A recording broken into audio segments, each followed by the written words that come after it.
Subscribe now and press the bell icon for more videos.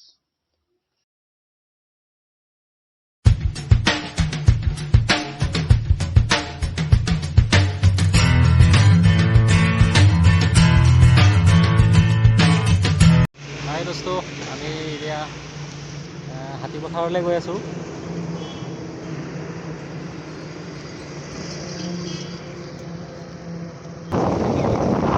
ফালেও আছে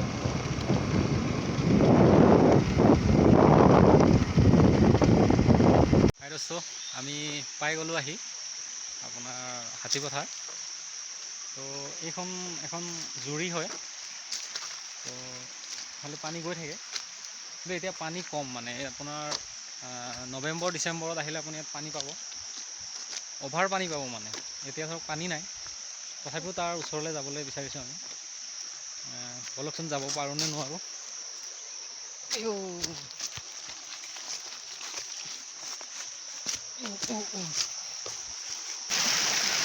ইয়াৰ পানীৰ যিটো চাউণ্ড ওলায় নহয়, সেই চাউণ্ডটোৱে মানে মোৰ বহুত ভাল লাগি যায়। আপোনালোকৰ কেনেকুৱা লাগে নাজানো, কিন্তু মোৰ বিশেষ এটা ভাল লাগে, মানে কুলু কুলু কুলু কুলু কুলু কুলু এইটো চাউণ্ডটো বহুত ধুনীয়া। মানে আপোনালোকক অলপ শুনাব চেষ্টা কৰিছোঁ মই পানীৰ শব্দটো।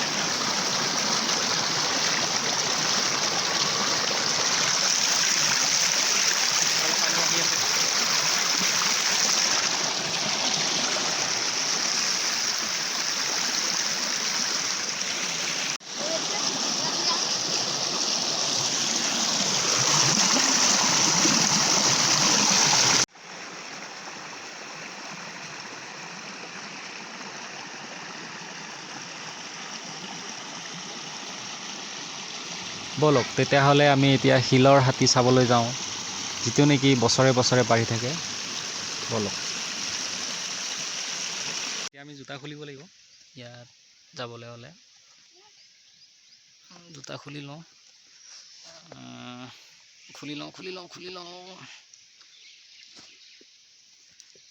বলক এইটো ষ্টেপ উঠি যাব লাগিব।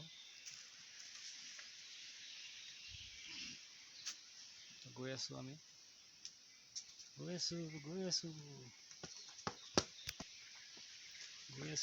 আছোঁ পামগৈ আৰু।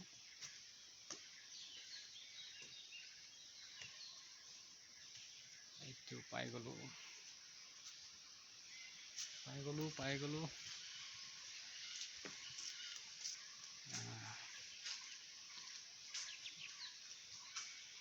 এইটো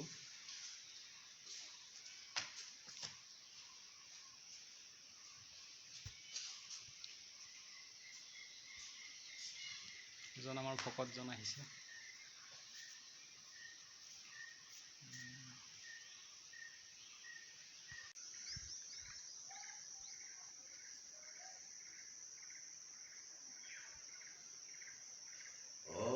शांति शिव शांति स्वस्ति शांति ब्रह्म विष्णु सदाशिव गौरी गणेशाय नमः। यही गणेश भगवान जो आपके शरण में आकर के आपके चरण में नमस्कार करते हैं, इनको प्रणाम आप ग्रहण कीजिए। मनोकामना पूर्ण परमात्मा अपनी है ईश्वर। गौरी गौतारम सदा सुखी बसंत में कल्याण में ठाकुर। इनको घर गृहस्थी समस्ती परिवार खेती पथार बड़ बिजनेस सर्विस, बच्चा लोग का पढ़ाई लिखाई विद्याय कल्याणम, लक्ष्मी प्राप्त शिव शंकर पार्वती पुत्र श्री श्री गणेश बाबा। 3 बार बोला। ये बहुत पुरानी कथा है बाबा, आज নহয় पुराना राज्य कहे 500 বছৰ ইয়াত ওলোৱা হৈ গ'ল মূৰ্তিটো। পাহাৰ কাটিয়ে ওলাইছিলে। এনে 1 ফুট 1.5 ফুট 5 বছৰ পিছে আগত বাঢ়ি আছিলে। বাঢ়ি ইমান ডাঙৰ হৈছে। এজন গাঁতত কোনো আপোনাৰ চেনি মাৰ্চলৰ খোদিয়া নহয়। কাজল সেন্দুৰ পোশাক ঘণ্টি ঘুমৰা আপুনি লগাইছে, মই লগাইছোঁ, সেইটো কথা বেলেগ। কিন্তু এতিয়া আৰু নাবাঢ়া কাৰণত আজি কেইবাটা বছৰ হ'ল ৰাইজে मतलब কি পক্কা বনাই দিলে। আগত কেঁচা আছিলে, বাঢ়িছিলে, তাৰ চাইডে ফাটি গৈছিলে, এতিয়া আৰু নাবাঢ়ে। এটা 1.5 ফুটৰ পৰা আজি আপোনাৰ 7 ফুট চাবলৈ মুক্তি পাইছে আৰু জনাবা। ঠিকে আছে বাৰু, আপোনালোকেও চাই লওক এবাৰ ভালকৈ। একদম প্ৰকৃত আমাৰ হাতী বাবা গণেশ বাবাৰ লিখে। এইটো চাবলৈ বহুত ভাগ্য লাগিব দেই।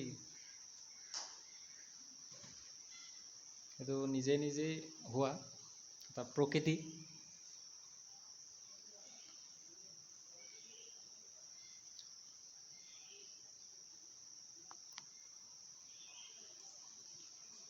ঠিক আছে, তেতিয়া আমি গৈ থাকোঁ।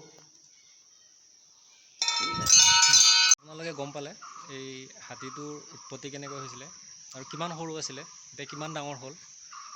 তো এতিয়া আমি যাওঁ মানডুলৈ, ব'লক একেলগে যাওঁ।